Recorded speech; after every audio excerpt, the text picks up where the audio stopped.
historic day for Myanmar's Catholics. Tens of thousands of people attended a public mass in Yangon with Pope Francis, who was the first from the Vatican to visit the Southeast Asian country. The Catholic community make up just 1% of the predominantly Buddhist nation. But the plight of another minority has dominated the Pope's visit. I know that many in Myanmar bear the wounds of violence, wounds that are both visible and invisible. We think that healing can come from anger and revenge, yet the way of revenge is not the way of Jesus. In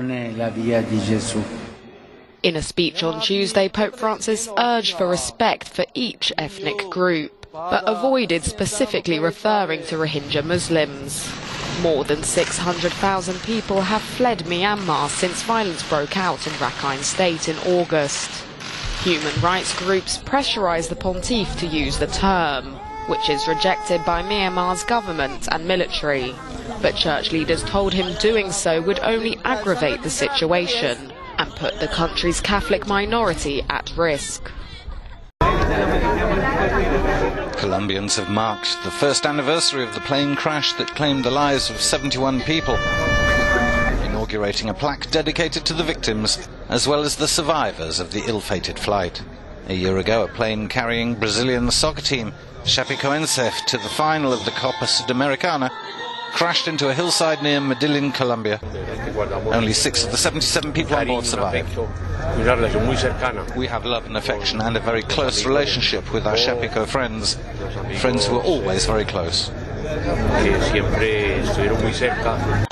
It was Chapecoense's first ever South American tournament final, but the dream turned into a nightmare when the team plane ran out of fuel. A 350-metre-long iceberg's the latest fragment to break off the Antarctic ice shelf.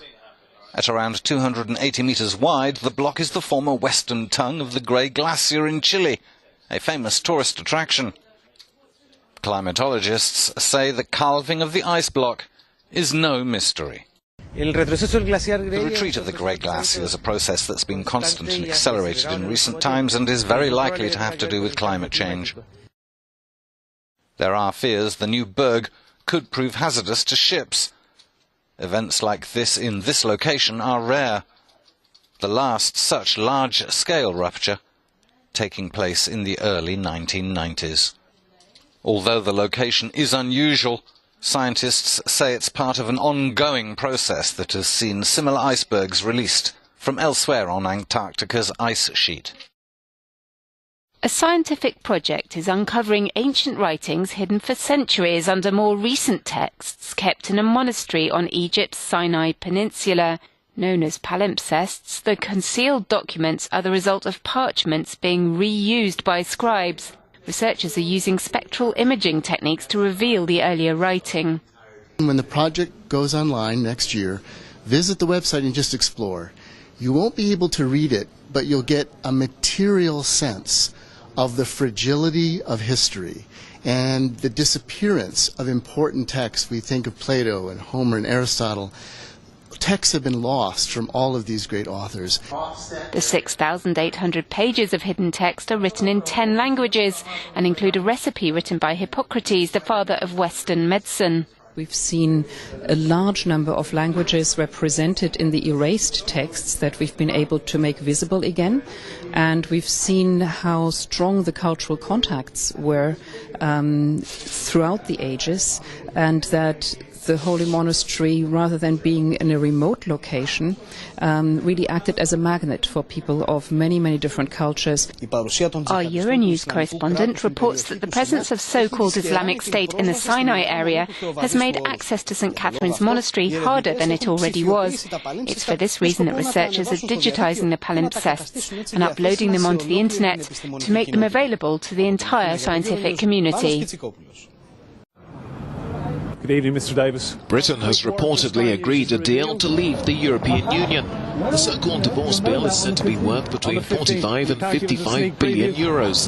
Last night, the UK Brexit Minister David Davis remained firmly tight-lipped about whether a settlement has been reached. EU sources, however, are being widely quoted across British media as saying the two sides are very close to agreement after Britain made what's described as a promising offer. The deal is key to moving Brexit talks forward, especially regarding future trade agreements. EU leaders will make the final decision at an EU Council meeting on December the 14th. It comes ahead of a crunch meeting on Monday between the EU's lead negotiator Michel Barnier, the British Prime Minister Theresa May and the EU Commission President Jean-Claude Juncker.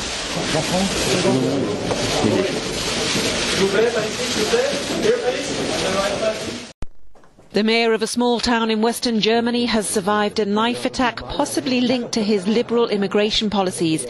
Under Andreas Holstein's leadership, the town of Altena has taken in more refugees than it was allocated. Speaking to journalists, Holstein described the attack. He said, "You let me die of thirst and you bring 200 refugees to Altena." And then he stood behind me with the knife against my throat. The attack took place in a kebab shop and Holstein escaped with a shallow cut when the shop owner and his son came to his aid. Police say the man had a history of mental health problems and was not part of an organised far-right network. The attack has prompted widespread shock and condemnation from officials, including German Chancellor Angela Merkel. In a tweet through her spokesman, she said, "I'm horrified by the knife attack against Mayor Holstein, but I'm relieved he's back with his family. I want to thank those who helped him." The head of the PC antivirus firm Kaspersky has denied being a spy for Russia. America's CIA claims the company's software has been used by Moscow's agents to steal US secrets. But CEO Eugene Kaspersky says that couldn't be further from the truth. We never helped the espionage agencies. It doesn't matter if they are Russians or from any other nation. We are doing our products and technologies best to fight with the malware. They're designed to stop attacks, to recognize the malicious code, not to spy on our customers. Kaspersky strongly denies his firm has ever cooperated or colluded with Russian intelligence, although he admits its software has inadvertently copied files containing US data. The allegations have seen the company's fortune slide in North America, but Kaspersky says the firm's still growing in other parts of the world.